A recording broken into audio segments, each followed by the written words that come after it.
The dust swirled across the parched street of Stockton, California, as Harriet Caldwell clutched her travel case with trembling fingers. It was the summer of 1874, and the journey west had left her battered in more ways than the unforgiving trail could explain. Her throat burned raw beneath the high collar of her dress, a silent testimony to horrors only she had witnessed. 3 weeks had passed since she'd made a sound, since her voice had shattered into the night air of the Sierra Nevada mountains, screaming for a help that never came. Harriet paused before the weathered facade of the Stockton Hotel, watching the afternoon bustle of miners, ranchers, and townsfolk navigating the dusty thoroughfare. She'd come west with dreams of teaching, of building a new life away from Philadelphia's stifling propriety after her parents' deaths. The advertisement seeking a schoolteacher had seemed heaven-sent. Now, as she stood in this frontier town with nothing but nightmares and silence, the irony of a mute schoolteacher wasn't lost on her. "Miss, are you all right?" An elderly woman touched her arm, concern etched in her weathered face. "You look about ready to faint." Harriet opened her mouth, then closed it, shaking her head. She fumbled in her reticule for the small slate she now carried, quickly chalking, "I'm fine, just tired." The woman's expression softened. "Hotel's right there, dear. Get yourself some rest." With a grateful nod, Harriet moved toward the hotel entrance. She hadn't taken 3 steps when a commotion erupted across the street. A drunken miner stumbled from the saloon, shouting obscenities at a tall man tying his horse to the hitching post. "Crawford, you cheating bastard." The miner slurred, lurching forward. The tall man turned, his face impassive beneath a dust-covered Stetson. "Go home, Jennings. You're drunk." "Not till I get my money back," the miner lunged, drawing a knife. Harriet froze, memories flashing before her eyes, men shouting, steel glinting in firelight, helplessness. Her slate clattered to the boardwalk. The tall man moved with lightning speed, sidestepping the knife and catching the miner's wrist. With one fluid motion, he disarmed Jennings and pushed him back. "Sheriff Holcomb's just down the street," he said, his voice low and steady. "Don't make me call him." Something in his tone made the miner reconsider. With a final curse, he staggered away. Only then did the man notice Harriet, her face pale as chalk, her body rigid with fear. Their eyes met across the dusty street. His were startlingly blue against his sun-bronzed face, steady and assessing. Harriet couldn't look away, even as her heart hammered against her ribs. "Madam," he said with a slight tip of his hat, "sorry about that disturbance." Harriet tried to respond but could only nod stiffly. Her hands shook as she knelt to retrieve her fallen slate. To her surprise, he crossed the street in long strides, bending to pick up the slate before she could reach it. He handed it to her with a gentleness that seemed at odds with his weathered appearance. "Name's Henry Hayes," he said. "Town Marshal's deputy." Harriet took the slate, chalking quickly, "Harriet Caldwell, new schoolteacher." His eyebrows rose slightly. "Schoolteacher. Town's been waiting on you for a month." He paused, studying her. "You all right, Miss Caldwell? You look like you've seen a ghost," she wrote. "Just tired from travel." He nodded, though his eyes suggested he didn't entirely believe her. "Let me help you get settled at the hotel. School board's eager to meet you." Harriet hesitated, then nodded. There was something solid about this man, something reassuring in his calm demeanor. As they walked toward the hotel entrance, she noticed the slight limp in his gait, the way his hand occasionally brushed the holstered Colt at his hip, not in threat, but in habit. "Town's been without a teacher since old Mrs.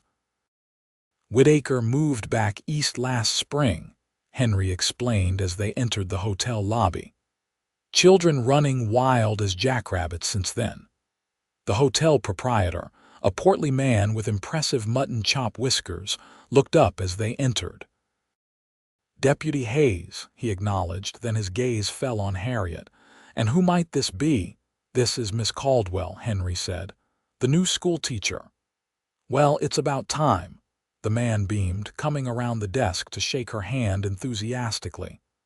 Walter Dempsey at your service. We've had your room ready for weeks.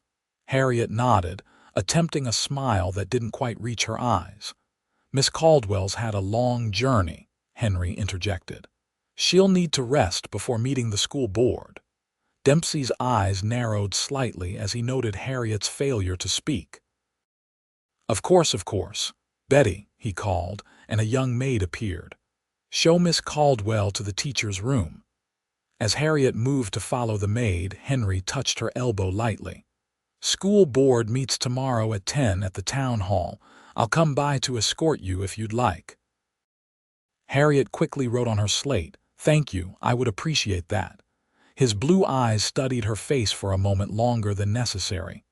Get some rest, Miss Caldwell. Stockton's a good town. You're safe here. The words hit her like a physical force. Safe. Would she ever feel that again? She managed another nod before following the maid upstairs. In the solitude of her room, Harriet unpacked her meager belongings. The neat stack of books she'd brought, primers, mathematics texts, poetry volumes, seemed to mock her now. How could she teach without a voice? How could she control a classroom of frontier children without being able to call them to order? Tears stung her eyes as she removed her traveling dress. The bruises on her arms had faded to a sickly yellow, but the memory of the hands that had inflicted them remained fresh. She traced the small scar at her throat, a permanent reminder of the night on the mountain pass when her stagecoach had been attacked, when her traveling companions had been murdered, when she had screamed until her vocal cords had torn and failed her.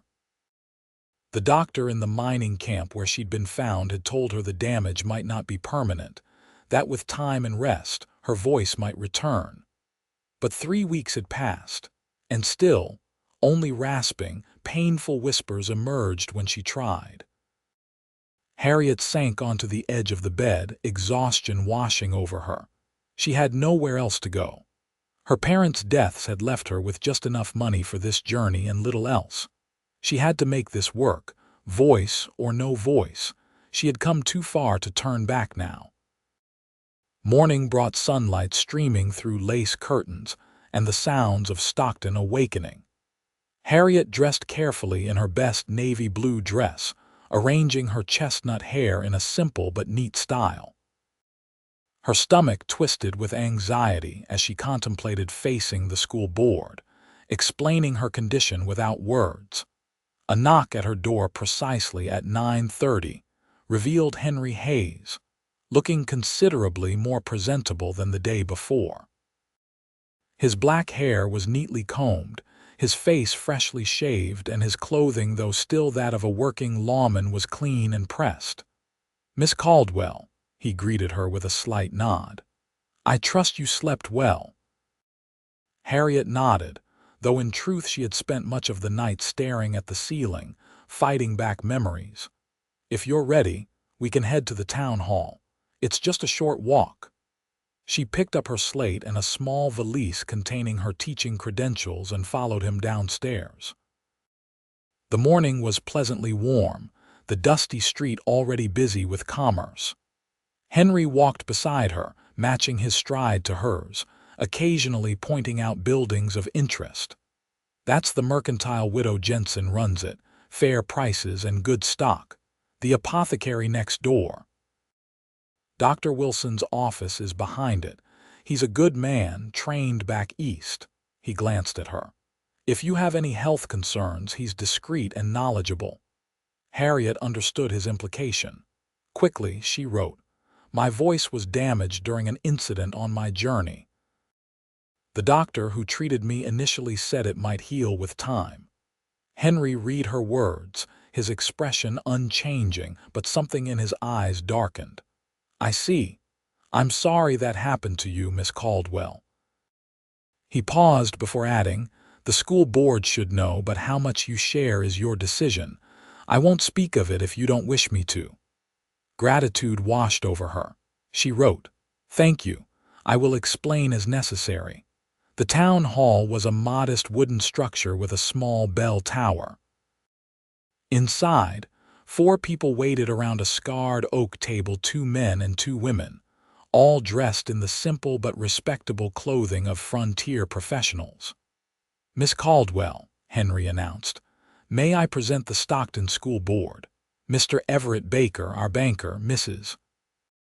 Sophia Rosenberg, who runs the dressmaking shop, Reverend Thomas Grant, and Dr. Helen Wilson." Harriet nodded to each in turn, noticing the surprise that registered on their faces when she didn't speak. "Miss Caldwell suffered an injury during her journey west," Henry explained smoothly. "She currently communicates in writing." Mr. Baker frowned. "An injury? What sort of injury prevents speech?" Harriet wrote quickly on her slate, showing it to the board. "My vocal cords were damaged when I was attacked during my journey. The doctor believes it may be temporary." Dr. Wilson, a slender woman with graying hair and kind eyes, leaned forward. "May I ask what happened, Miss Caldwell? As the town physician, I might be able to offer some assistance." Harriet hesitated, then wrote, "Stagecoach attack in the mountains. I screamed for help for a long time. When rescued, I could not speak above a whisper. Now, not at all without pain." A hush fell over the room. Dr. Wilson's expression turned professional, masking whatever personal reaction she might have had. "I would like to examine you if you're amenable. Vocal cord injuries can heal, but proper care is essential." Harriet nodded gratefully. "This is most unfortunate," Reverend Grant said, his tone genuinely sympathetic. "But I must ask, how do you propose to teach without the ability to speak?" It was the question Harriet had been dreading, yet she was prepared. She wrote at length, then showed her slate. "I can communicate through writing, gestures, and a bell system for classroom management. Many excellent teaching methods rely on student participation rather than teacher recitation. I assure you my students will learn effectively." The board members exchanged glances. "It's highly irregular," Mr. Baker muttered. "But not impossible," Mrs. Rosenberg countered. "And we've been without a teacher for months. The children need education." "Your credentials are impeccable," Dr. Wilson added, reviewing the papers Harriet had provided. "Graduated with honors from the Philadelphia Normal School for Girls, 2 years teaching experience in a respectable academy." Reverend Grant drummed his fingers on the table. "I propose a compromise. A 1-month trial period. If Miss Caldwell can effectively manage the classroom and demonstrate student progress, we make the position permanent." Relief flooded through Harriet as the other board members nodded in agreement. "It's settled then," Mr. Baker concluded. "School begins Monday next. You have 4 days to prepare, Miss Caldwell." As they left the town hall, Henry glanced at Harriet's face. "That went well," he observed. "Better than you expected," she nodded, writing. "I feared they would send me away immediately. Stockton folks are practical. They need a teacher more than they need convention." He hesitated, then added, "If you'd like, I can help you get the schoolhouse ready. It's been vacant for months." Harriet considered his offer. There was something about Henry Hayes that put her at ease, his steady presence, his matter-of-fact acceptance of her condition, his lack of prying questions. She wrote, "I would appreciate that greatly." The schoolhouse sat at the edge of town, a simple 1-room building with a bell tower similar to the town halls, though smaller. Inside, dust covered every surface and desks stood in disarray. "Looks like the Thompson boys have been using it for their marble tournaments," Henry observed, nudging a small glass sphere with his boot. For the next several hours, they worked side by side, sweeping, dusting, arranging desks in orderly rows, and cleaning the large slate board that dominated the front wall. Henry brought fresh chalk from the mercantile and fixed a broken window while Harriet organized the small library of dog-eared books. As afternoon waned into evening, Harriet stood in the center of the transformed schoolroom, a sense of accomplishment tempering her anxiety about the days ahead. "It's a good start," Henry said, wiping dust from his hands. "Town carpenter can fix that wobbly desk tomorrow, and Mrs. Jensen at the mercantile set aside supplies for you: primers, slates for the children, paper." Harriet wrote, "Thank you for your help. I don't know how I would have managed alone." He shrugged, almost embarrassed. "It's nothing. That's what neighbors do." He paused, studying her face. "If you don't mind my saying, Miss Caldwell, you're showing remarkable courage. Most folks would have turned back after what you've been through." The unexpected praise brought heat to her cheeks. She wrote, "I had nowhere to turn back to." "Sometimes that's what brings the strongest people west." He offered a slight smile. "I should see you back to the hotel. It's getting late." As they walked back through town in the golden light of sunset, Harriet found herself curious about this quiet lawman who had so readily accepted her circumstances. On impulse, she wrote, "How did you come to be deputy marshal?" Henry glanced at her slate, then back at the road. "Came west after the war, the big one between the states. Couldn't settle back into farming life in Missouri. Drifted, worked cattle drives, scouted for the army." He touched his leg absently. "Got this limp in a skirmish with raiders near the Nevada border. Marshal Crawford offered me this job 3 years back. Seemed as good a place as any to put down roots." The mention of raiders sent a chill through Harriet, but she forced herself to focus on the present. Here, in this dusty street with the setting sun painting the buildings gold, she was safe. For now, that had to be enough. The next 4 days passed in a blur of preparation. Harriet threw herself into readying the schoolhouse and creating lesson plans that would work with her limitations. Dr. Wilson examined her throat and confirmed the previous doctor's assessment time and rest might heal her voice, though there were no guarantees. Henry proved an unexpected ally, stopping by the schoolhouse each day to check on her progress and lend a hand when needed. Sometimes they worked in companionable silence. Other times, he would tell her stories about the town and its inhabitants as she listened, occasionally writing questions on her slate.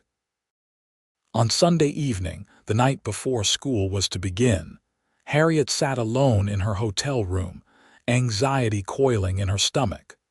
Tomorrow would determine her future in Stockton. If she couldn't manage the classroom, if the children or their parents objected to her methods, she would have to leave, but to go where? A knock at her door startled her from her worries. Opening it, she found Henry standing there, hat in hand. "Evening, Miss Caldwell. I hope I'm not disturbing you." She shook her head, inviting him in with a gesture. Hotel proprieties were less rigid in frontier towns, though she left the door ajar for appearance's sake.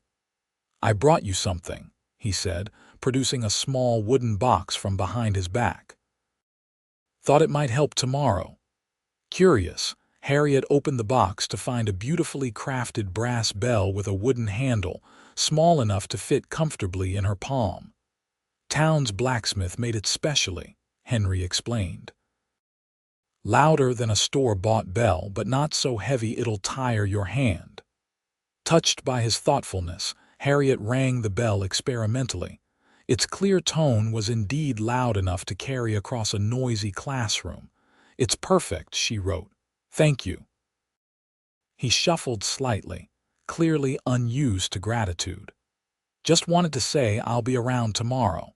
First day can be rough with a new teacher, voice or no voice. Thought having the deputy visible might discourage any troublemakers."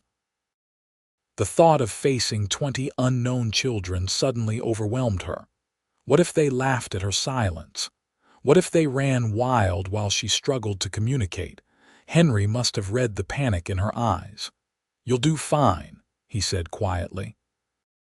"Those kids need someone who cares enough to teach them, and that's you. The rest is just details." His confidence in her, this man who barely knew her, was both bewildering and fortifying. Harriet took a deep breath and nodded, forcing her fear aside. "Good," he said with a slight smile. "I'll see you in the morning." After he left, Harriet held the bell, its metal warm from her hand. She had come to Stockton seeking a fresh start, never imagining it would begin in silence. Yet somehow, despite everything, she felt a tentative hope taking root. Morning arrived clear and bright, the early September air crisp with the promise of autumn. Harriet dressed with care in a practical gray dress with white collar and cuffs, her hair neatly pinned up. She tucked her slate, chalk, and Henry's bell into her satchel and headed for the schoolhouse an hour before classes were to begin. To her surprise, children were already gathering in the schoolyard, their curious faces turning to watch as she approached. They ranged from tiny 5-year-olds clutching their mothers' skirts to gangly teenagers affecting disinterest. A woman with a kind face and 3 children in tow stepped forward.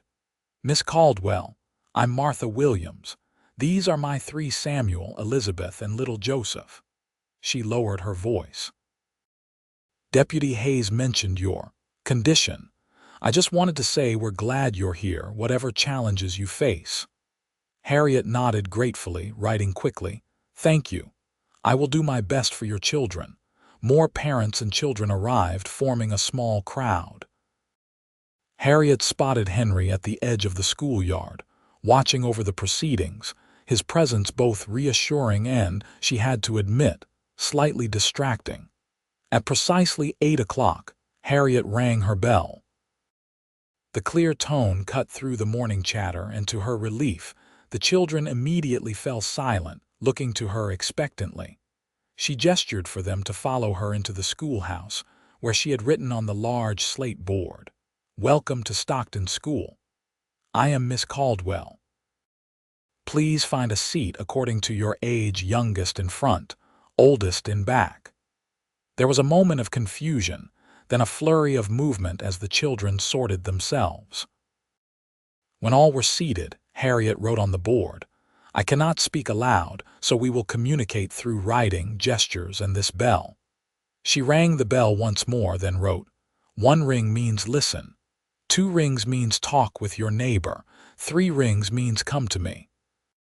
A small boy in the front row raised his hand. "Miss, why can't you talk?" The directness of the child's question momentarily froze her. Then, deciding simplicity was best, she wrote, "I was hurt on my journey here. My voice may come back someday, but for now I am silent."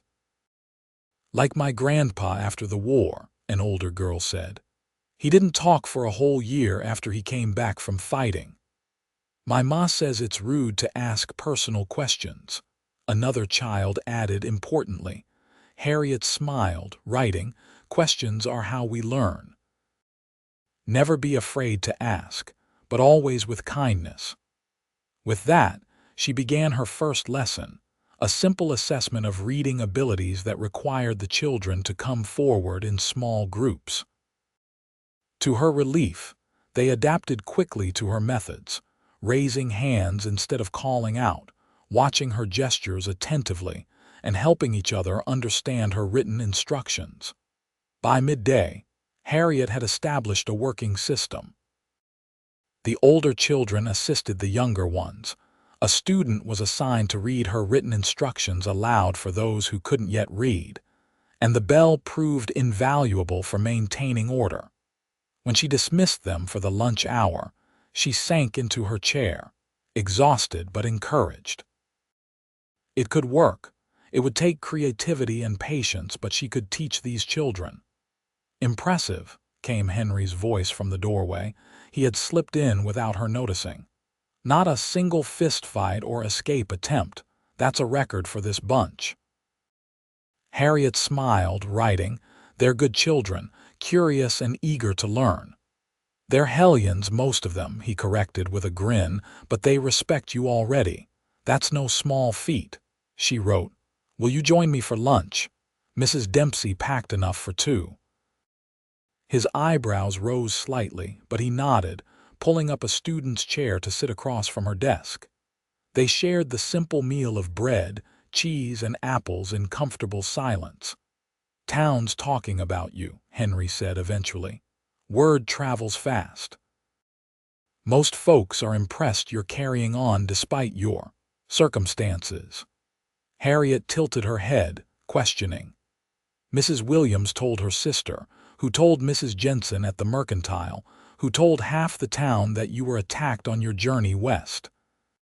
Folks are drawing their own conclusions, most of them close enough to the truth, I'd wager.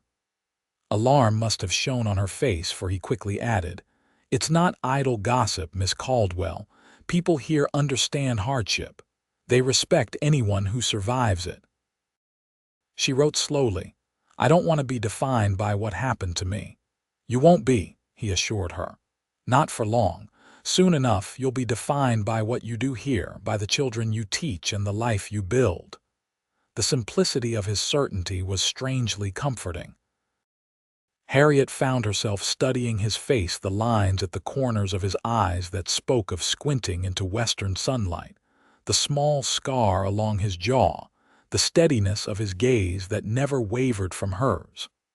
The afternoon session went as smoothly as the morning had.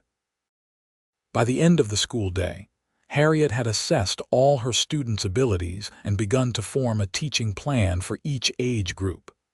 The children left with slates and primers, assigned their first homework. As the last student departed, Harriet allowed herself a moment of quiet satisfaction. She had done it, taught an entire day without speaking a word. "Congratulations," Henry said, appearing at the schoolhouse door once more. "First day accomplished." She nodded, suddenly exhausted now that the tension had ebbed. Her throat ached, as it often did when she was tired, a phantom pain from injuries still healing. "You should rest," he observed. "First days are always the hardest." Together they walked back toward town, the afternoon sun warming the dusty street. Children played in yards, women hung laundry, men worked at various trades, the ordinary rhythms of a community going about its business.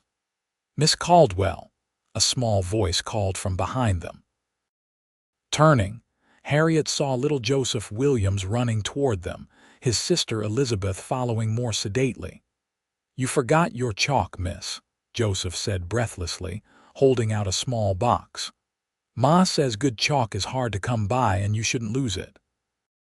Harriet accepted it with a smile and a nod of thanks. "Will you teach us about the Indians tomorrow?" Joseph asked eagerly. "Pa says you crossed Indian territory to get here and must know all about them." Elizabeth rolled her eyes at her brother. "Don't be stupid, Joe." Miss Caldwell came on the stage line, same as everyone else. Harriet's smile faltered at the mention of the stage coach. Memories threatened to surface, the crack of gunfire, the terrified horses, the screams. "That's enough questions for today," Henry interrupted gently. "Miss Caldwell needs to rest her mind after teaching you rascals all day." The children departed with waves and promises to see her tomorrow.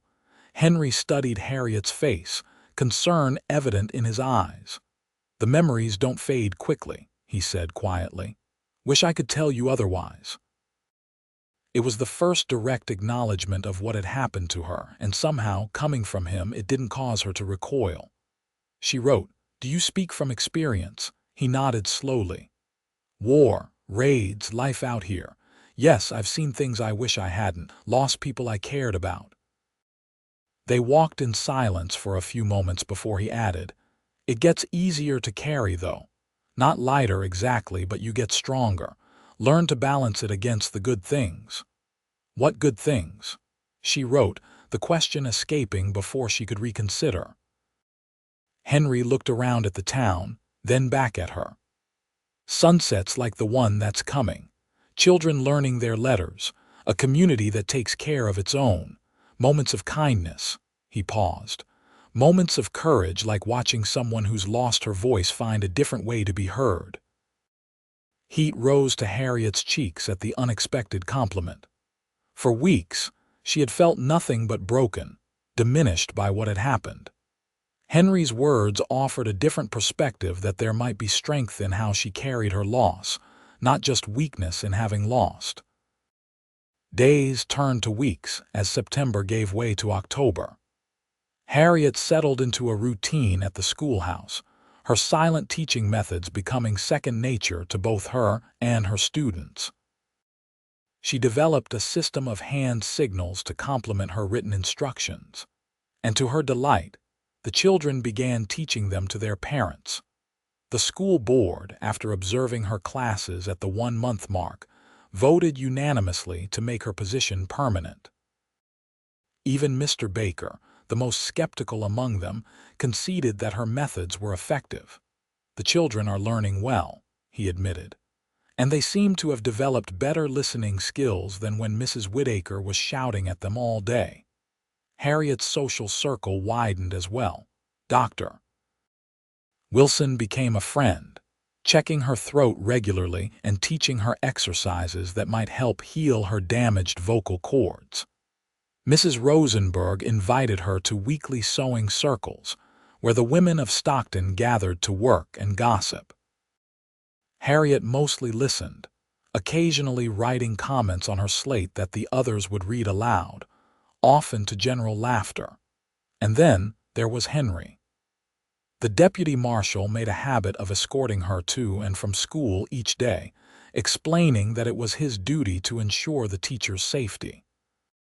They often lingered in conversation, Harriet writing, Henry speaking, discussing books, town matters, or simply sharing observations about their days. On Saturdays, when there was no school, Henry sometimes took her riding in the countryside surrounding Stockton. Harriet had learned to ride as a girl in Philadelphia, but riding Western style required adjustment. Henry was a patient teacher, showing her how to guide her horse with subtle shifts of weight and pressure. During these excursions, Harriet felt a freedom she had never known in her previous life. The vast, open spaces of the California foothills, with their golden grasses and scattered oak trees, spoke to something in her spirit that had always yearned for more than Philadelphia's confining streets. "You ride well," Henry commented one bright October afternoon as they walked their horses along a ridge overlooking the valley where Stockton nestled. "Most Eastern ladies never really get the hang of it." Harriet smiled, pulling out the small portable slate she now carried everywhere. "I was never a very proper Eastern lady. My father despaired of finding me a suitable husband," Henry chuckled. "Their loss Stockton's gain." He glanced at her, something unreadable in his expression. "You know, you're different from when you first arrived." "In what way?" she wrote, curious. "More at ease. When you first stepped off that stage, you were like a spooked colt, eyes too wide, ready to bolt at the smallest sound." He paused. "Now you move through town like you belong here." The observation struck her as profoundly true. Somewhere in the past weeks, Stockton had ceased to be a desperate last resort and had become home.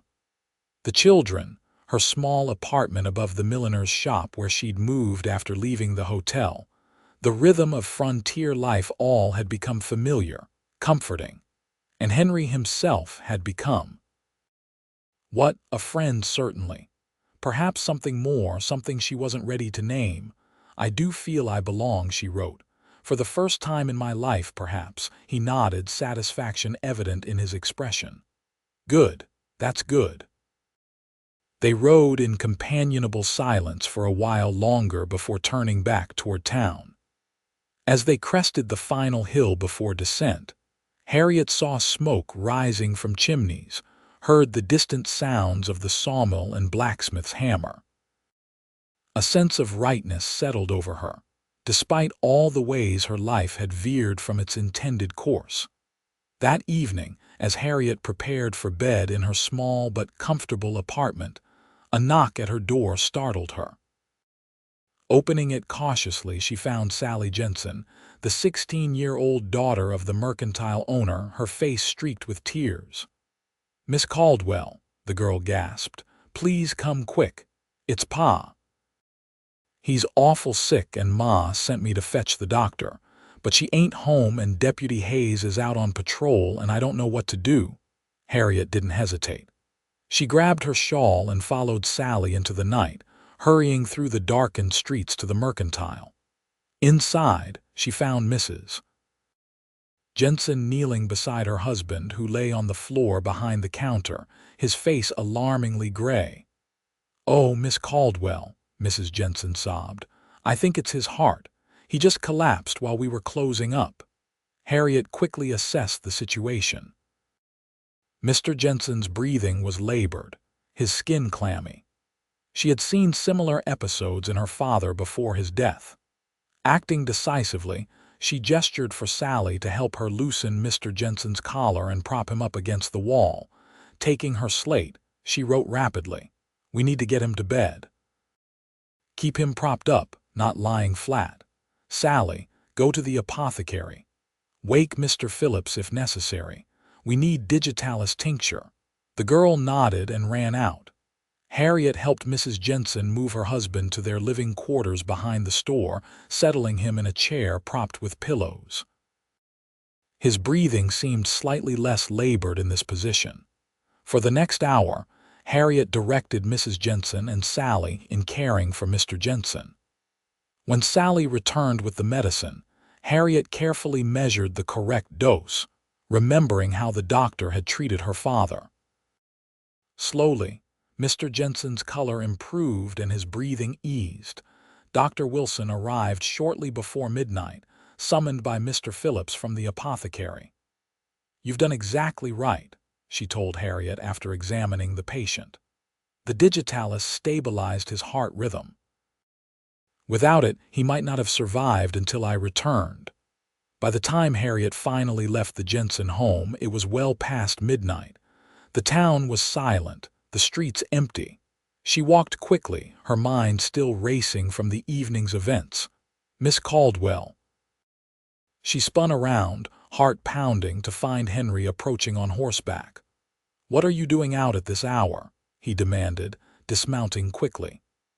"Is something wrong?" she explained through hasty writing what had happened.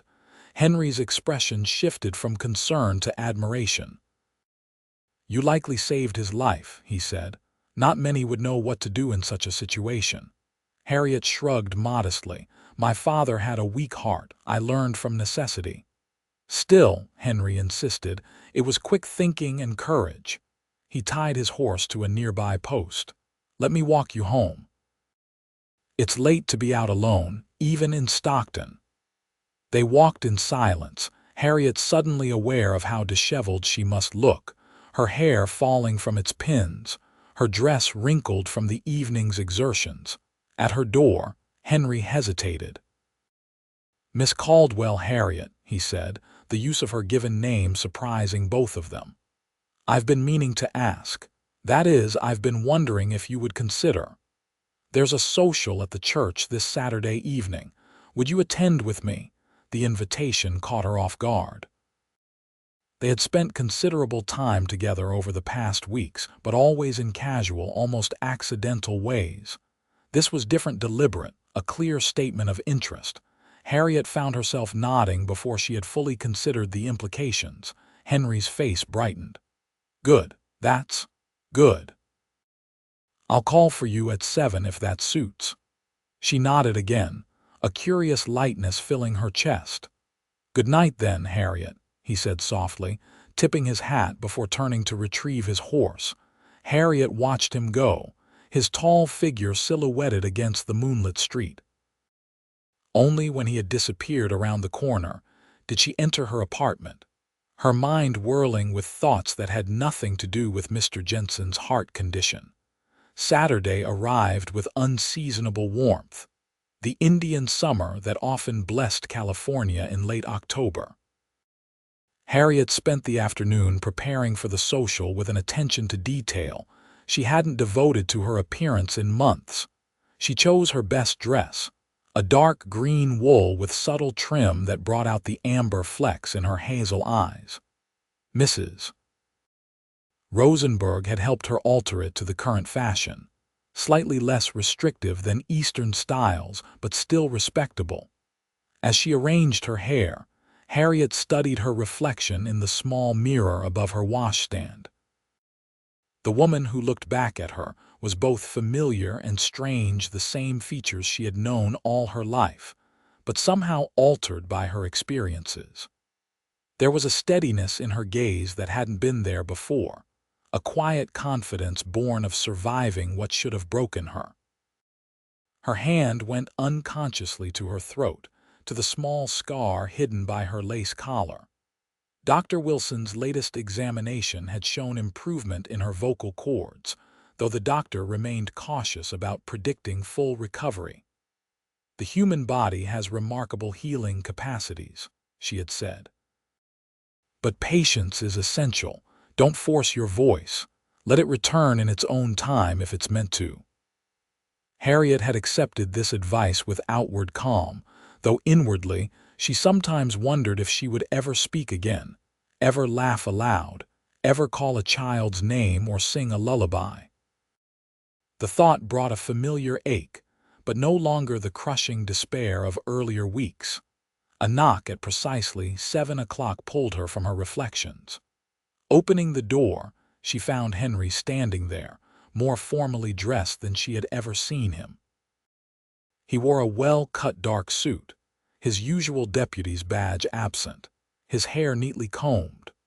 Only his weathered hands and the tan line on his face where his hat usually sat marked him as a frontier lawman rather than an Eastern gentleman. "You look beautiful," he said simply, the directness of his compliment bringing color to her cheeks. "Shall we?" The church social was held in the town hall, transformed for the evening with lanterns, autumn flowers, and tables laden with food brought by Stockton's families.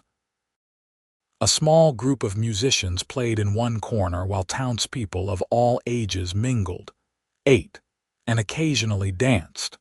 Harriet had attended such functions in Philadelphia, but the frontier version struck her as infinitely more genuine. Here, miners danced with bankers' wives, shopkeepers chatted easily with the town doctor, children darted between adults without being hushed. The rigid social stratification of Eastern society was pleasantly absent. Miss Caldwell, Deputy Hayes. Several of Harriet's students ran to greet them, followed more sedately by their parents. For the next half hour, Harriet found herself moving through the crowd, her slate in hand, responding to questions about the school and accepting compliments on her teaching methods. Henry remained at her side, occasionally answering for her when her writing couldn't keep pace with the conversations, his hand resting lightly at the small of her back as they navigated the crowded room. "Care to dance?" he asked during a lull, nodding toward the space cleared for dancing where several couples were attempting a waltz to the somewhat uneven playing of the town's amateur musicians. Harriet hesitated, then shook her head apologetically, writing, "I would only frustrate you. The dance requires communication." "I disagree," Henry said, taking her slate and setting it aside. "Dancing requires trust, not words." Before she could protest, he had led her to the dance floor and placed her hand on his shoulder, his own hand settling respectfully at her waist. As the music began again, he guided her into the steps of the waltz. To her surprise, they moved together with unexpected harmony. Henry led confidently but gently, accommodating her occasional missteps without comment. Harriet found herself relaxing into the dance, allowing him to guide her through turns and steps, trusting his lead. When the music ended, she realized they had drawn an audience. Mrs. Rosenberg was smiling broadly, while Dr. Wilson gave her an approving nod. Even stern Reverend Grant looked pleased. "You dance beautifully," Henry said quietly as he escorted her from the floor. "Just as I suspected you would." The evening continued pleasantly, with more dancing, abundant food, and conversation that flowed easily despite Harriet's limitations. By the time Henry walked her home under a sky brilliant with stars, she felt a contentment she had not experienced in longer than she could remember. At her door, Henry turned to face her, his expression serious in the moonlight. "Harriet," he began, "I hope you know how much you've come to mean to this town in such a short time, to the children, to the families here." He paused. "To me." She looked up at him, her heart suddenly racing. "I've never been a man of many words," he continued, "so perhaps I understand better than most that what's important doesn't always need saying." His hand reached up, hesitantly, to touch her cheek. "I admire your courage, your resilience, your kindness. I admire you, voice or no voice." Harriet closed her eyes briefly, leaning into his touch. When she opened them, she saw in his face the same emotion she felt building in her own heart, a warmth, a certainty, a growing affection that had evolved from respect and friendship into something deeper. Slowly, giving her every opportunity to withdraw, Henry bent toward her. His lips met hers in a kiss so gentle it was almost reverent. Harriet responded with a tentative pressure of her own, her hands coming up to rest lightly on his chest. When they parted, Henry's eyes searched hers. "I'm not rushing you," he said softly. "I know you've endured more than anyone should have to, but I wanted you to know my feelings are genuine, and when you're ready, if you're ever ready, I'd like to court you properly." Harriet nodded, wishing fiercely for her voice so she could express what she was feeling. Instead, she reached for his hand, squeezing it tightly, hoping he could read in her eyes what she couldn't say aloud. His smile suggested he understood perfectly. "Good night, Harriet," he said, stepping back reluctantly. "I'll see you tomorrow." As autumn deepened toward winter, Harriet's life in Stockton settled into a pleasant rhythm. School continued to flourish under her silent guidance, with even the most challenging students responding to her innovative teaching methods. The town had fully accepted her, vocal impairment and all, integrating her into their community with a matter-of-fact kindness that still occasionally brought tears to her eyes. Her relationship with Henry evolved naturally from friendship to courtship. They spent most evenings together reading by her fire, walking through town, attending local gatherings. On Sundays after church, they often rode into the countryside, Henry teaching her about the land and its changing seasons, Harriet sharing her knowledge of plants and wildlife from books she had studied. Dr. Wilson continued to monitor Harriet's throat, noting gradual improvement. "Try humming," she suggested during one examination. "Just gentle vibrations, nothing forced." Harriet practiced alone in her apartment, producing faint, tentative sounds that caused only minimal discomfort. It was progress, however slight, and she clung to it. As November brought colder weather, preparations began for Thanksgiving celebrations. The school would present a pageant, and Harriet worked tirelessly with her students, choreographing a performance that would tell the Thanksgiving story without requiring her verbal direction. One evening, as she and Henry sat by her fire reviewing her plans for the pageant, he broached a subject that had been on his mind. "The stagecoach attack," he said quietly. "You've never told me exactly what happened." Harriet stiffened, her hands pausing over the slate where she'd been writing notes. "You don't have to," he added quickly. "But Marshal Crawford received a telegram today. They've captured the Bennett gang near Sacramento. The description matches what little we know about the men who attacked your stage." He hesitated. "They want survivors to identify them if possible." The slate slipped from Harriet's suddenly numb fingers. "The Bennett gang. The name sent a chill through her body. Images flashed through her mind: men on horseback surrounding the stagecoach, the driver falling, passengers screaming, the leader's cold eyes as he ordered them dragged from the vehicle. Henry was at her side instantly, gathering her trembling hands in his. "I'm sorry," he said. "I shouldn't have mentioned it." But Harriet shook her head, pulling away to retrieve her slate. With shaking fingers she wrote, "I need to identify them. I'm the only survivor." "Harriet," Henry said gently, "you don't owe anyone this. What you've been through," she wrote firmly, "justice is owed to those who died. I can't give them back their lives, but I can give them justice." Henry studied her face, concern evident in his eyes. "It would mean traveling to Sacramento, facing these men in court." "I know," she wrote. "Will you come with me?" "Of course," he replied without hesitation. "I wouldn't let you face this alone." The journey to Sacramento was arranged for the following week. School would be suspended briefly, with Mrs. Rosenberg overseeing the pageant preparations in Harriet's absence. Marshall Crawford would accompany them, having official business with the Sacramento authorities. As the date approached, Harriet found herself increasingly anxious.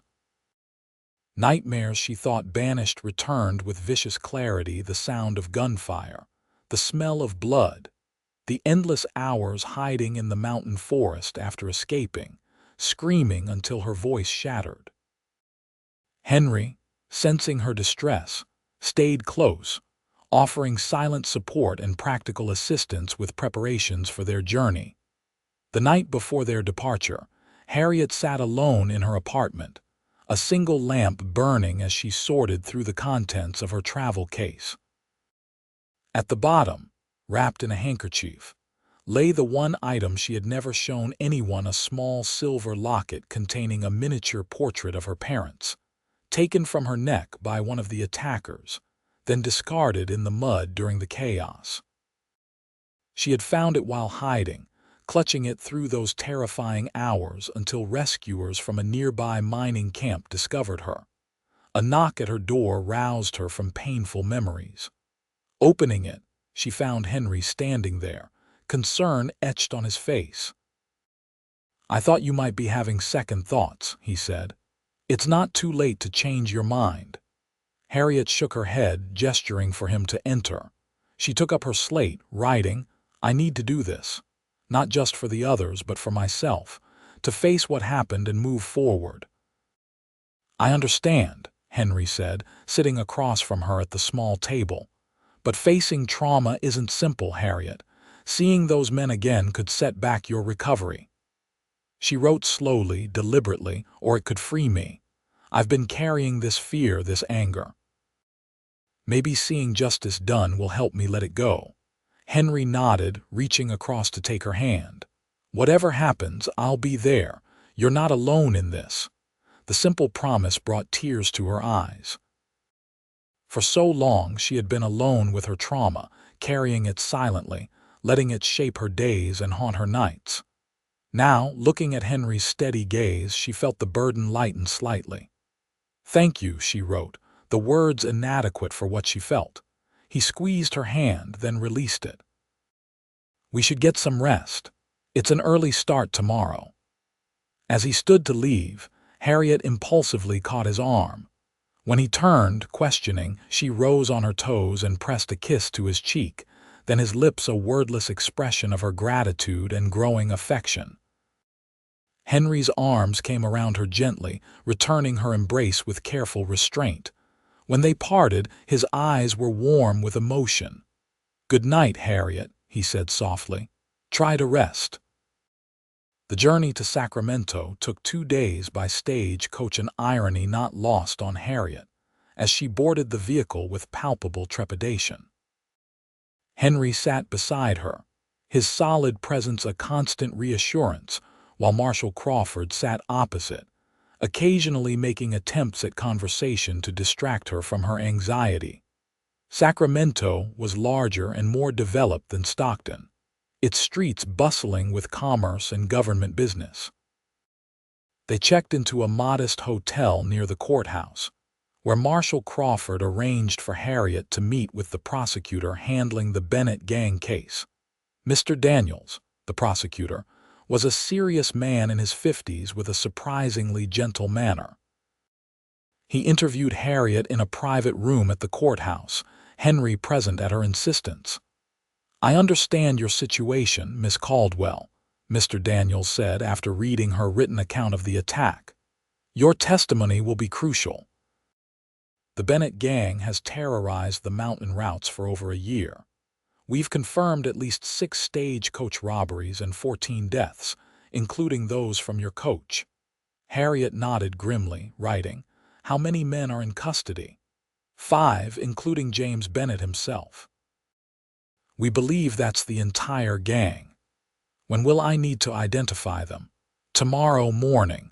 They'll be brought into the courtroom individually, and you'll be asked to indicate if you recognize them." He hesitated. "They won't be able to harm you, Miss Caldwell. There will be guards present, and they'll be in restraints." Harriet appreciated his reassurance, though it did little to calm the fear coiling in her stomach. That night she barely slept, her mind replaying the attack in vivid detail. By morning she was pale and drawn but resolute. The courtroom was imposing high ceilings, dark wood, the state seal prominently displayed behind the judge's bench. Harriet sat in the front row beside Henry, her hands clasped tightly in her lap as the proceedings began. One by one, the accused were brought in. Each time, the prosecutor asked simply, "Do you recognize this man, Miss Caldwell?" The first 2 she identified with certainty. One had been the man who shot the driver. The other had dragged passengers from the coach. The third she couldn't place and indicated as much. Then James Bennett himself was led in. Tall, with cold blue eyes and a scar running from his temple to his jaw, he carried himself with arrogant confidence despite his shackles. The moment she saw him, Harriet's body went rigid. This was the leader, the man who had ordered the killings when the passengers couldn't produce enough valuables, who had torn the locket from her neck with a mocking laugh. His eyes swept the courtroom, lingering briefly on her. A flicker of recognition crossed his features, followed by a smirk that turned Harriet's blood cold. "You recognize this man, Miss Caldwell?" the prosecutor asked. Harriet nodded emphatically, her hand finding Henry's beside her. "For the record, the witness identifies James Bennett," the prosecutor stated. "Can you indicate his role in the attack?" Harriet took her slate and wrote in large, clear letters, "He was the leader. He ordered the others to kill when we had nothing more to give. He took my locket and tried to take more."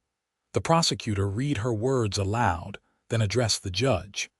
"Your Honor, the witness has identified James Bennett as the leader of the gang and the one who gave orders to kill the passengers." Bennett's smirk didn't falter. "She can't testify," he called out. "She can't even speak. How do we know she's not making this all up?" "Silence," the judge ordered sharply. "The witness's written testimony is admissible under the law." Bennett was led away, but not before giving Harriet another cold look that promised retribution if he ever had the chance. The final gang member was brought in, a younger man with nervous eyes who couldn't meet Harriet's gaze. She identified him as well, writing that he had been present but had seemed reluctant, hanging back from the worst violence. When the identifications were complete, Mr. Daniels informed them that the trial would begin the following day. "Your testimony will be crucial, Miss Caldwell," he said. "Are you prepared to return tomorrow to tell the court what you witnessed?" Harriet nodded, though the prospect of recounting the entire ordeal in detail filled her with dread. "You did well," Henry told her as they left the courthouse. "Those men will face justice because of your courage." But Harriet barely heard him. The sight of Bennett's face, his smirk, his cold eyes, all had brought the trauma roaring back with a force that left her trembling. That night, Alone in her hotel room, she paced restlessly, unable to shake the feeling of those eyes on her. When exhaustion finally claimed her, her sleep was riddled with nightmares so vivid she woke gasping, her throat burning as if she were screaming again. Morning found her pale and sleepless, but determined.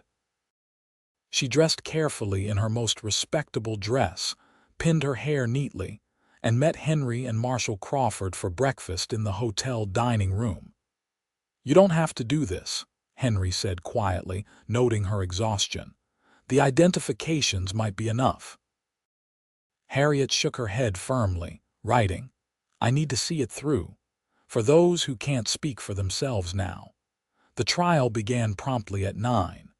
The courtroom was more crowded than the day before, filled with curious spectators and journalists from Sacramento newspapers. Harriet took her place at the witness stand, slate and chalk in hand, acutely aware of the 5 defendants seated at the defense table, Bennett in the center, his eyes fixed on her with predatory interest. For the next 2 hours, she answered the prosecutor's questions through written responses, which he read aloud to the court. She described the attack in detail, how the gang had surrounded the stagecoach on a narrow mountain pass, shot the driver and guard without warning, and then systematically robbed and murdered the passengers. "And how did you survive, Miss Caldwell?" the prosecutor asked. Harriet wrote her response with steady hands. "When they began killing the passengers, I ran into the forest. James Bennett ordered 2 men to follow me. I hid in a steep ravine. They searched for hours. I heard them talking about the girl who got away. Eventually they left. I stayed hidden until morning, then walked until I found a mining camp. And the injuries to your throat that have left you unable to speak." I screamed for help throughout the night. By morning, my voice was gone. The doctor at the mining camp said my vocal cords were severely damaged from the strain.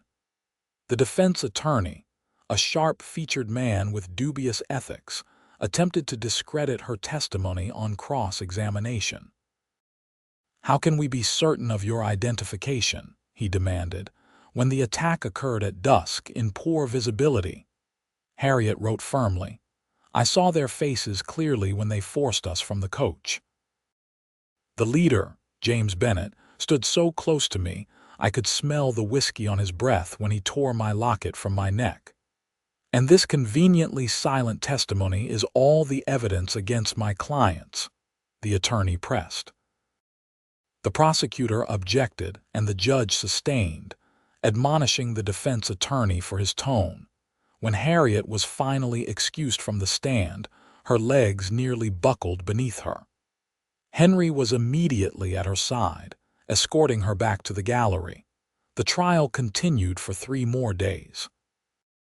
Other witnesses testified: the men from the mining camp who had found Harriet, lawmen who had tracked the Bennett gang, victims of previous robberies who had survived. Throughout, Harriet sat stoically in the gallery, enduring Bennett's occasional glances in her direction.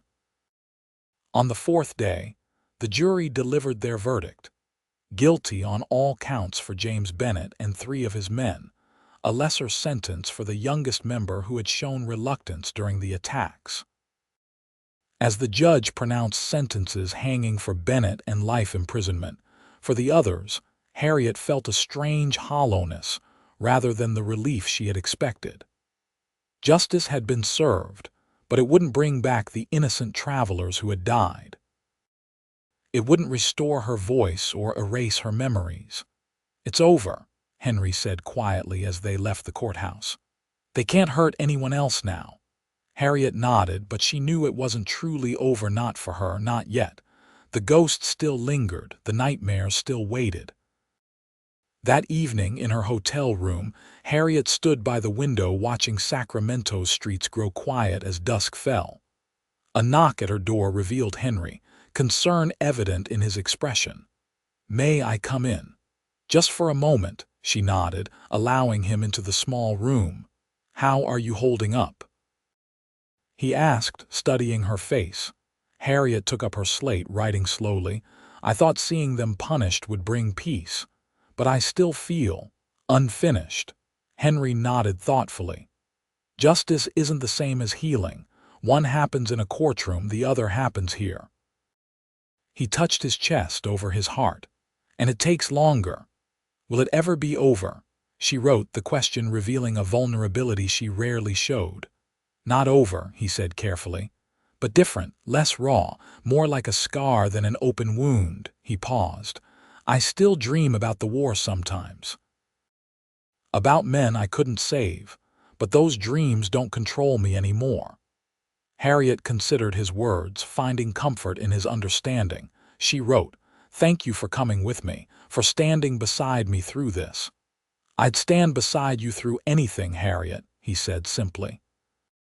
I hope you know that by now. The raw honesty in his voice made her look up, meeting his eyes directly. What she saw there, devotion, admiration, love, gave her a courage she hadn't known she possessed. Setting down her slate, Harriet stepped closer to him, her hand coming up to touch his face. Slowly, deliberately, she guided his head down until their lips met in a kiss far more purposeful than any they had shared before. Henry's arms encircled her waist, drawing her closer as the kiss deepened. When they finally parted, both slightly breathless, he rested his forehead against hers. Harriet, he whispered, I've fallen in love with you. I think I started falling the moment I saw you stand up to that drunken miner your first day in Stockton. I've tried to be patient, to give you time, but after these past days. He drew back slightly to look into her eyes. Life's too uncertain to wait on saying what needs saying. Tears filled Harriet's eyes at his declaration. She reached for her slate, but Henry gently took it from her hands. You don't need to write it, he said softly. I can see it in your eyes. She nodded, a tear spilling down her cheek as she mouthed the words she couldn't speak aloud. I love you too. They returned to Stockton the following day, the stagecoach journey considerably less fraught than their trip to Sacramento had been. News of the Bennett gang's conviction had preceded them, and the town turned out to welcome them home with a spontaneous gathering at the hotel. Mr. Jensen, fully recovered from his heart episode, shook Henry's hand vigorously. Always knew you'd bring those scoundrels to justice, Deputy, he declared. And Miss Caldwell, your courage is an inspiration to us all. Dr. Wilson embraced Harriet warmly. I'm proud of you, she said, but now you must rest and focus on healing. The children from the school presented her with hand-drawn cards welcoming her back, their affection evident in their enthusiastic greetings and careful attention to her written responses. Through it all, Henry remained close at her side, his presence a steady anchor as she navigated the well-meaning but overwhelming attention. Later, alone in her apartment, Harriet felt the tension of the past week finally begin to ease. Sacramento, the trial, the Bennett gang, all were behind her now. What lay ahead was uncertain, but no longer terrifying. The Thanksgiving pageant proceeded as planned the following week, with Harriet's students performing admirably despite her brief absence. Parents packed the schoolhouse to watch their children reenact the first Thanksgiving, applauding enthusiastically at the conclusion. Miss Caldwell, Mrs. Williams said afterward, you've worked wonders with these children. Imagine doing all this without speaking a word. Harriet smiled, accepting the compliment with a gracious nod. As winter settled over Stockton, bringing occasional rain but little snow to the valley, Harriet's life settled into a new pattern. School continued. Her relationship with Henry deepened, and gradually, the nightmares receded in frequency. Dr. Wilson's prediction about her voice proved partially correct. By December, Harriet could produce whispered words without pain, though anything louder remained beyond her capability. She practiced daily, working through exercises the doctor recommended, celebrating small victories like the first time she successfully whispered Henry's name aloud. Christmas brought festive celebrations throughout town. The schoolhouse was decorated with pine boughs and paper chains made by the children, who performed carols for their parents at the Christmas program. Harriet, unable to sing, directed with graceful gestures, her pride in her students evident in her glowing expression. On Christmas Eve, Henry invited her to dinner at his small house on the edge of town. It was the first time she had visited his home, and she was touched by the effort he had made a table set with his best dishes, a small pine tree decorated with carved wooden ornaments, a fire crackling cheerfully in the hearth. "It's not much," he said, almost apologetically, "but it's home."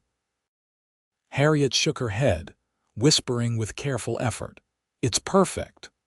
Her voice, though barely audible, brought a look of such joy to Henry's face that tears pricked her eyes. After dinner, they sat before the fire, Henry's arm around her shoulders as they watched the flames dance.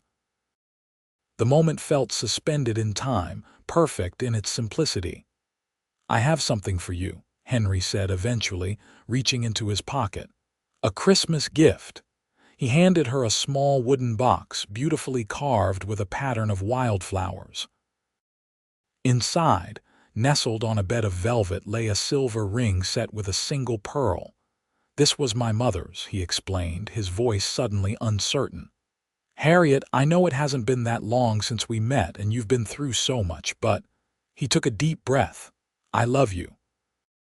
I want to build a life with you if you'll have me. Will you marry me?" Harriet stared at the ring, then at Henry's face, her heart full to bursting.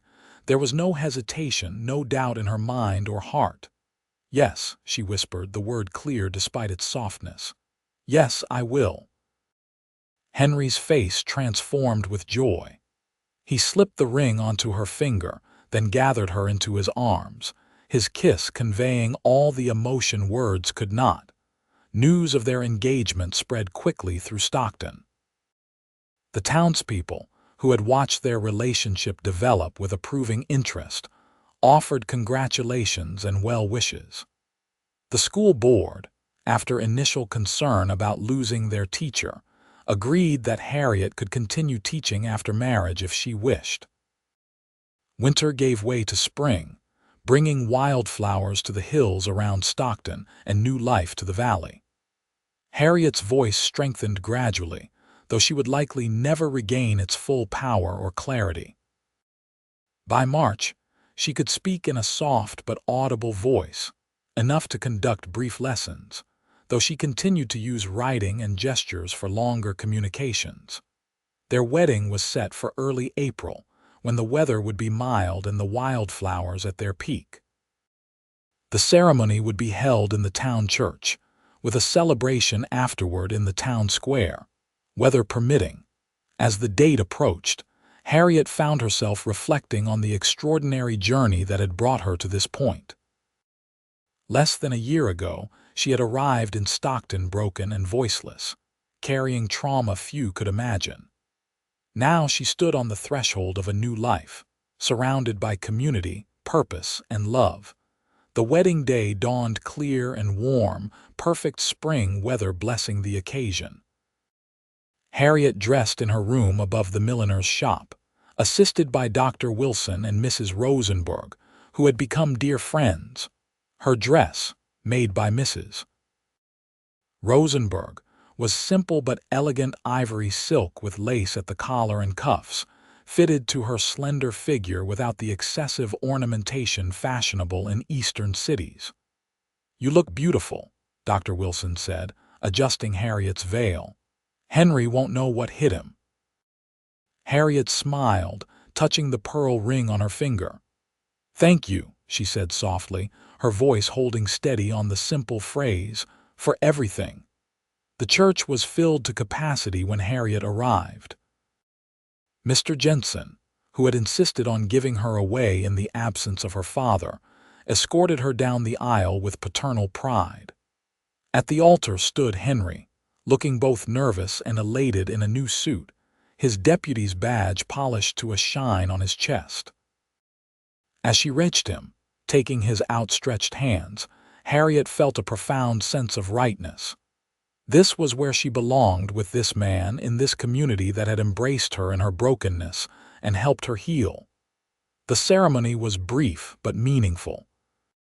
When the time came for vows, Henry spoke his in a clear, steady voice, promising to love, honor, and cherish her for all his days. When it was Harriet's turn, a hush fell over the church. Many of the townspeople had never heard her speak, were unaware that her voice had begun to return. Taking a deep breath, she spoke slowly, carefully, each word a victory. "I, Harriet, take you, Henry, to be my husband. I promise to love you, to stand by you in joy and in sorrow, in plenty and in want from this day forward." Her voice was soft but clear, carrying to every corner of the hushed church. Henry's eyes filled with tears as he heard her speak their vows aloud, understanding what the effort cost her and what it meant. "By the power vested in me," Reverend Grant concluded, visibly moved, "I now pronounce you husband and wife. You may kiss the bride." Henry's kiss was gentle but full of promise, as they turned to face the congregation as Mr. and Mrs. Hayes. The church erupted in applause, many eyes damp with emotion at witnessing not just a union of two people, but the completion of a journey of healing. The celebration that followed was joyous and unconstrained. Tables were set up in the town square, laden with food contributed by every family in Stockton. Music played, children danced, and the entire community celebrated well into the evening. As the sun began to set, Henry led Harriet away from the festivities toward the edge of town, where a buggy waited to take them to their honeymoon destination, a small cabin in the foothills that Henry had prepared as a surprise. "Happy, Mrs. Hayes?" he asked, as he helped her into the buggy. "More than I ever thought possible," she replied, her voice stronger than it had been all day, fueled by joy and love. As they drove away from Stockton, Harriet looked back at the town that had become her home, at the people who had become her family. The road ahead would have its challenges, her voice might never fully return. The memories of trauma would always be part of her story. But she faced the future with confidence, knowing that true strength sometimes came wrapped in silence, and that healing often began when someone recognized that strength and offered not pity, but partnership. In Henry's love, in the community's acceptance, in her own resilience, Harriet had found not just her voice, but her home.